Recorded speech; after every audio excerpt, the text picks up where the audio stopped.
Step into the underworld as we delve into the life of Griselda Blanco, a woman whose name became synonymous with crime. Join us for a revealing journey through the top 10 facts that define the Godmother's notorious reign. She committed her first murder at age 11. Born in 1943 in Cartagena, Colombia, Blanco was surrounded by poverty from birth. The shanty town where she grew up had such a high murder rate that children would pass the time on the streets by digging holes for the bodies that littered the roads. At age 11, she went with a group of friends to a nearby wealthy village and kidnapped a 10-year-old boy from a rich family. The boy was held hostage as Blanco tried to obtain ransom money from his family. When it was clear that the family was not willing to give up the cash, Blanco was handed a gun and she shot the boy between the eyes. Violence was present from the beginning of her life, and it followed her into adulthood. DEA agent Bob Palumbo explained, "I don't think the fact that she was a female trying to prove something had anything to do with her violent behavior. I just think it was inherent to Griselda Blanco. This goes back to her life, the way she was brought up. She was just a violent person. She was making around $80 million a month." Blanco ran away from home at age 14 to escape abuse at the hands of her mother's boyfriend. She survived by earning money as a pickpocket and a prostitute. In the mid-1970s, she immigrated to Queens, at the New height York, of Griselda's reign in Miami. Alberto Bravo. Cocaine use was rampant. They started their own It's network estimated of cocaine that thousands of illegal client list Colombians included were Hollywood living stars and and top working athletes. within the The billion-dollar huge drug success of industry their there. narcotics empire put her on the FBI's radar, and eventually, she moved to Miami. When Blanco hit Miami, the timing was just right and she soon had a monopoly. By the late 1970s, at the height of her game, she was earning around $80 million a month. Everyone wanted to work for her, and the DEA estimated that she had 600 people on her payroll.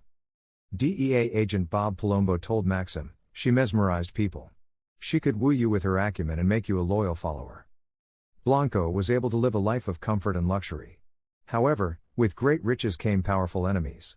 She went to war with her rival Pablo Escobar. Business was going so well for Blanco that it was only a matter of time before her rivals started to invade her territory. One of those rivals was Pablo the King of Cocaine Escobar. He had become the biggest threat to her business even though she had given him a leg up from the start. Jenny Smith, author of Cocaine Cowgirl, explained, "Escobar wasn't afraid of her. Everyone else was, but he wasn't." In 1975, Blanco and Escobar were at war and they wanted each other dead. So began a deadly game of assassins as they both deployed members of their own drug cartels to kill the other. In this drug war, Escobar had the upper hand. When the FBI was closing in on Blanco, Escobar was on his way up. It was just a waiting game until he would come out on top.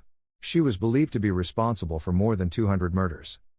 The actual number of murders for which Blanco is responsible has been disputed over the years. Many have pegged the potential victim count as between 40 and 240, although she was only convicted of 3 murders. The details of the slayings that put her behind bars had all come from her former hitman Jorge Ayala. One of the most shocking was the murder of 2-year-old Johnny Castro, who was in the car with his father Jesus Chucho Castro. Blanco had ordered the killing of Chucho because he had disrespected her son. Ayala told the police, "At first, she was real mad 'cause we missed the father. But when she heard we had gotten the son by accident, she said she was glad that they were even." In 1985, she was captured in Irvine, California, by the DEA and sentenced to 3 concurrent 20-year sentences. She would only have to serve 10 years as the case collapsed due to technicalities. She allegedly killed all 3 of her husbands. Blanco's 3 husbands were all murdered. The blame was pointed in her direction, earning her the name the Black Widow. Her first husband was Carlos Trujillo, with whom she had 3 sons. They were all killed under suspicious circumstances after they were deported to Colombia following prison sentences in the United States. She then married Alberto Bravo, and the pair went into business together. In 1975, she confronted Bravo in a Bogotá nightclub parking lot as she believed that he had stolen millions of dollars from the profits they had made in business together. The married couple was locked in a deadly gun battle.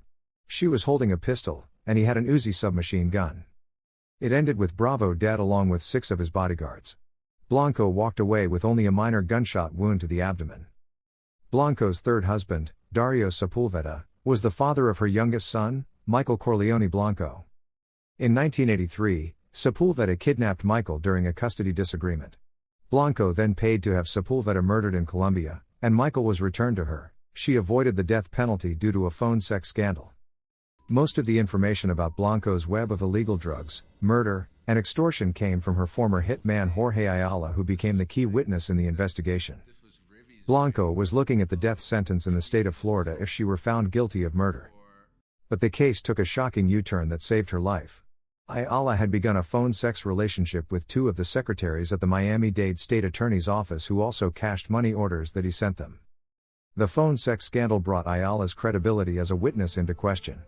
With the key witness now useless, the state didn't have enough evidence. It's strongly believed that Ayala purposely sabotaged himself as a witness so that he wouldn't be murdered by one of Blanco's henchmen. Although one of her most loyal soldiers had turned against her, he had also saved her. She named her son after a character in the Godfather movie. Blanco clearly loved her reputation as the godmother. She even named her fourth son, Michael Corleone, after the third son of Mafia Don Vito Corleone in her favorite movie, The Godfather.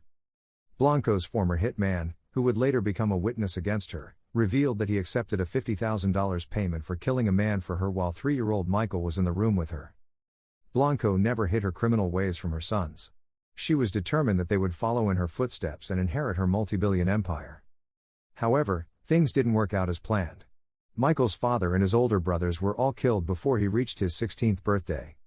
It wasn't long before his mother was sentenced to decades behind bars, so he was left in the care of his maternal grandmother and other legal guardians. She invented drug smuggling underwear.